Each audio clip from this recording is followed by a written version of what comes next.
Social media নিষিদ্ধের সিদ্ধান্তই কাল হয়ে দাঁড়ালো নেপাল সরকারের জন্য। প্রতিবাদ, বিক্ষোভ আর শেষমেশ পদত্যাগ। সোশ্যাল মিডিয়া ব্যবহারে দক্ষিণ এশিয়ার মধ্যে শীর্ষ দেশ নেপাল। সাম্প্রতিক এক গবেষণায় দেখা গেছে ২০২৫ সালের জানুয়ারিতে নেপালে সোশ্যাল মিডিয়া ব্যবহারকারীর সংখ্যা ১,৪৩,০০,০০০, যা মোট জনসংখ্যার ৪৮.১%, যেখানে প্রতিবেশী ভারতে মাত্র ৩৩.৭%। বিশেষজ্ঞরা বলছেন, নেপালে সোশ্যাল মিডিয়ার জনপ্রিয়তার প্রধান একটি কারণ হলো অনলাইন ভিত্তিক বিভিন্ন কর্মসংস্থান। এছাড়াও ভৌগোলিক কারণে এক সম্প্রদায়ের সাথে আরেক সম্প্রদায়ের যোগাযোগের প্রধান উপায় হলো এই সামাজিক মাধ্যমগুলো। এছাড়াও বিপুল সংখ্যক নেপালিরা শিক্ষার কারণে বিদেশে অবস্থান করায় যোগাযোগের গুরুত্বপূর্ণ মাধ্যম হিসেবে ব্যবহৃত হয় এই সোশ্যাল মিডিয়া।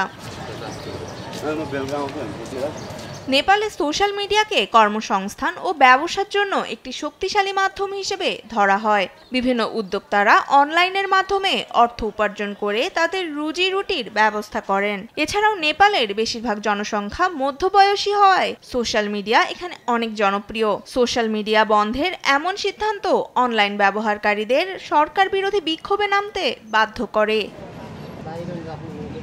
তনিমা ইসলাম, নিউজ ডেস্ক, দেশ টিভি।